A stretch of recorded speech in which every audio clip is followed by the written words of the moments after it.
Halo and welcome back teman-teman netizen atau warganet yang saya hormati semuanya. Di konten terbaru hari ini saya ingin membahas tentang Timnas Indonesia U23 yang akan memulai perjuangan mereka di Piala AFF U23 yang mulai diselenggarakan hari ini, dan pertandingan pertama bagi Timnas Indonesia U23 adalah melawan Brunei Darussalam U23 yang akan dimainkan nanti malam mulai pukul 20.00 waktu Indonesia Barat di Stadion Gelora Bung Karno, Senayan, Jakarta. Seperti yang kita ketahui teman-teman, bahwa di ajang sebelumnya, yaitu pada tahun 2023, Indonesia lolos sampai ke final tapi kalah melawan Vietnam melalui adu penalti. Dan saya masih ingat pada saat itu pelatihnya adalah Shin Tae-yong, dan dia juga sebetulnya tidak punya banyak pemain di dalam skuadnya, bahkan ada beberapa di antaranya sempat cedera sebelum pertandingan final, tapi bisa membawa Timnas Indonesia U23 kita pada saat itu lolos sampai ke final.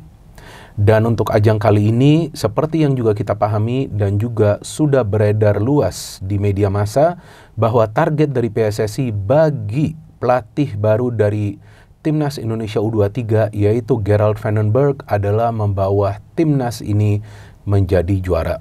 Apalagi untuk event kali ini kita menjadi tuan rumah. Berarti peluang untuk menjadi juara sangat amat terbuka. Tapi kan sebetulnya poinnya bukan saja untuk menjadi juara, tapi poin lainnya adalah bagaimana membentuk tim yang kuat dan juga membentuk individu-individu yang baik agar nantinya mereka juga bisa promosi ke Timnas Indonesia Senior.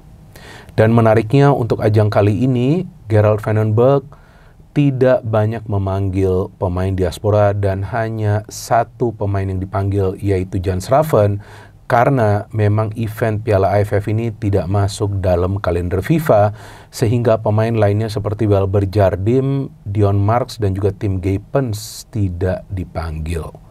Dan saat ini kita tahu Jan Schraven sudah gabung ke Bali United, jadi memang dia sudah berada di Indonesia, bahkan dia sudah dalam beberapa hari terakhir mengikuti TC yang diselenggarakan di Jakarta dan juga di Bekasi, mulai pada tanggal 15 Juli lalu jika saya tidak salah. Dan dari segi materi pemain, ya ini adalah pemain-pemain yang juga mendapatkan menit bermain di klub mereka masing-masing meskipun tidak banyak mendapatkannya dan juga tidak selalu menjadi pilihan utama dari masing-masing pelatih di klub mereka. Tapi sebelumnya juga mereka pernah membela Timnas Indonesia U20 dan juga Timnas Indonesia U17. Artinya kalau kita berbicara dari segi jam terbang, ya para pemain yang sekarang berada di dalam skuad Timnas Indonesia U23 sudah punya pengalaman yang lebih dari cukup untuk bisa bermain di ajang AFF U23. Dan sebetulnya setelah AFF U23 ini akan ada kualifikasi untuk ke Piala Asia U23 yang menurut saya jauh lebih penting. Jadi ajang Piala AFF U23 ini juga bisa dimanfaatkan oleh Gerald Vandenberg untuk bisa membentuk chemistry di antara para pemain meskipun targetnya tetap adalah membawa Timnas Indonesia U23 untuk menjadi juara. Namun seperti yang saya katakan tadi dan juga saya ulangi lagi, yang penting adalah bagaimana para pemain ini bisa progres. Dan sebagai pelatih baru tentu bukan tugas yang mudah bagi Gerald Vandenberg untuk langsung membawa Timnas Indonesia U23 menjadi juara, karena ini adalah pengalaman yang baru bagi Gerald Vandenberg melatih di Asia Tenggara dan juga melatih sebuah tim di ajang Piala AFF yang kita tahu ini adalah turnamen yang sulit diprediksi. Apalagi dengan cara bermain dari beberapa tim yang mengandalkan agresivitas level tinggi. Dan di grup Indonesia, sebetulnya hanya ada satu tim lah yang bisa saja menyulitkan Indonesia untuk lolos dari fase grup, yaitu Malaysia. Ada Brunei dan juga Filipina yang seharusnya Indonesia bisa meraih kemenangan, walaupun tidak boleh menganggap remeh dua tim tersebut karena tentu mereka juga punya ambisi untuk membuat kejutan. Kebetulan pertandingan pertama bagi Timnas Indonesia U23 malam hari ini adalah melawan Brunei Darussalam yang merupakan tim paling lemah di grup ini, grup A kan ini. Tapi kan bukan berarti kemenangan itu sudah dijamin. Ya tetap saja para pemain harus bekerja keras. Dan juga karena ini adalah tim yang baru, dengan pelatih baru, yang saya ingin melihat nanti adalah cara bermain dari tim ini. Dan kita tahu pelatih-pelatih asal Belanda biasa kan memakai strategi menyerang. Belum lagi kita juga masih menunggu formasinya nanti seperti apa. Apakah memakai skema 3 center back seperti Timnas Indonesia Senior atau dirubah menjadi skema dengan 4 pemain bertahan mengandalkan atau memakai formasi 4-3-3. Karena sebetulnya sih kalau kita lihat dari pemain-pemain yang berada di dalam skuad, inti kekuatan dari Timnas Indonesia U23 kita ini berada di lini pertahanan. Banyak sekali pemain-pemain yang bisa bermain di defense. Jadi ya kemungkinan juga Gerald Van den Berg akan memakai lebih banyak pemain di lini pertahanan pada saat nanti melawan tim yang lebih kuat daripada Filipina dan juga Brunei, yaitu Malaysia. Tapi saya pikir melawan Brunei tentu modus operandinya adalah bermain menyerang dan juga mencetak sebanyak mungkin gol. Karena yang lolos langsung dari grup ini hanya juara grup loh teman-teman. Jadi ada 3 grup, A, B, C, dan dari masing-masing grup hanya juara grup yang lolos plus 1 runner-up terbaik. Karena setelah fase grup langsung masuk ke babak semifinal. Jadi kemenangan harus diraih melawan Brunei Darussalam dengan skor yang meyakinkan. Dan kita tahu track record dari atau head to head dari Timnas Indonesia versus Brunei ini kan ya sejauh ini memang Indonesia jauh lebih unggul di segala level ya, mau senior, U23, U20 atau juga U17. Namun first match itu selalu sulit. Apalagi para pemain perlu membentuk yang namanya chemistry di antara mereka. Tapi kan dari segi jadwal nih Indonesia diuntungkan. Karena pertama ketemu tim yang paling lemah, Brunei. Kedua ketemu tim yang lebih lemah daripada Malaysia, tapi tidak selemah Brunei, yaitu Filipina. Baru terakhir ketemu tim yang bisa saja nanti menyulitkan Indonesia. Walaupun kita tahu Malaysia juga perkembangan sepak bolanya tidak begitu baik ya. Tapi kan tetap saja mereka biasa menyulitkan Indonesia, dan kita tahulah ini adalah match yang memang kita semua menunggu.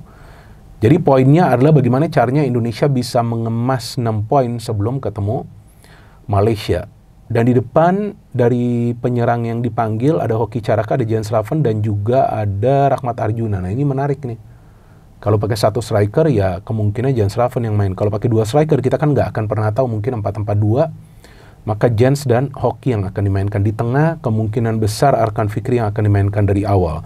Di back kiri atau nanti jika dipakai skema 3 center back berarti main dengan wing back ya sudah pasti Doni Tri. Di sebelah kanan kemungkinan adalah Kakang Rudianto. Di defense saya pikir Ferrari dan juga Kadek Arel nih, dengan Buffon sebagai pelapisnya. Kiper kemungkinan besar Cahya Supriyadi. Jadi kurang lebih memang pemain-pemain yang berada di dalam skuad ini bukan pemain kemarin sore, tapi mereka memang sudah punya yang namanya jam terbang. Dan saya juga menanti gol dari Jens Raven yang kita sama-sama sudah melihat kemampuannya untuk mencetak gol, tidak perlu diragukan lagi di level U20, karena memang terlihat dia pemain yang dominan. Apalagi sekarang dengan dia sekarang sudah gabung ke Bali United, ya seharusnya di pertandingan pertama ini juga dia menunjukkan kemampuan terbaiknya. Ya meskipun kita tunggu apakah dia langsung dimainkan atau sebagai pemain pengganti, kan ini adalah first match, masih ada 2 match lagi setelah ini. Jadi kondisi kebugaran para pemain pun perlu dijaga karena waktu jedanya kan tidak lama ya. Artinya setelah main hari ini, hari Selasa, nanti Timnas Indonesia U23 break 2 hari kan, Rabu, Kamis, kemudian Jumat udah main lagi tuh lawan Filipina, kemudian break lagi 2 hari, Sabtu Minggu udah main lagi lawan Malaysia. Jadi Gerald Van den Berg juga harus pintar merotasi line up agar nanti di partai puncak di fase grup ini atau di pertandingan ketiga lawan Malaysia, konsistensi permainan itu tetap bisa dijaga. Karena dalam sebuah turnamen seperti Piala AFF, tentu konsistensi permainan itulah yang dibutuhkan agar kemenangan itu bisa diraih secara konsisten. Dan saya juga masih nunggu apakah nanti dalam cara transisi ini mengandalkan lebar lapangan atau juga permainan dari tengah. Kalau saya melihat sih dari segi playmaker kurang ya kita ya. Jadi kemungkinan ini akan fokus untuk bermain dari kedua sektor sayap. Dan pada saat pertandingan ini dan juga pertandingan lainnya dari Timnas Indonesia U23 akan dimainkan di Stadion Gelora Bung Karno Senayan Jakarta, berarti tentu animo supporter akan banyak. Dan saya harapkan teman-teman yang nonton di stadion juga bisa menjaga ketertiban dan juga respect kepada para pemain tim lawan. Tapi jangan lupa untuk memberikan support 110% bagi Timnas Indonesia U23. Kebetulan nanti saya yang siaran pertandingan ini akan disiarkan secara live di Indosiar dan juga di SCTV. Kami akan live mulai pukul 19.15 waktu Indonesia Barat. Dan saya harapkan teman-teman yang tidak nonton di stadion juga akan nonton di televisi atau di gadget kalian masing-masing untuk mendukung Garuda Muda, yaitu Timnas Indonesia U23, mencapai targetnya agar bisa menjadi juara dari Piala AFF U23 kali ini. Walaupun kalau gak menjadi juara, bagi saya gak ada masalah. Yang penting bagaimana para pemain ini bisa membentuk kerjasama alias chemistry, kemudian nanti lebih siap lagi untuk kualifikasi Piala Asia U23. No hate, no politics, only football. Salam sepak bola.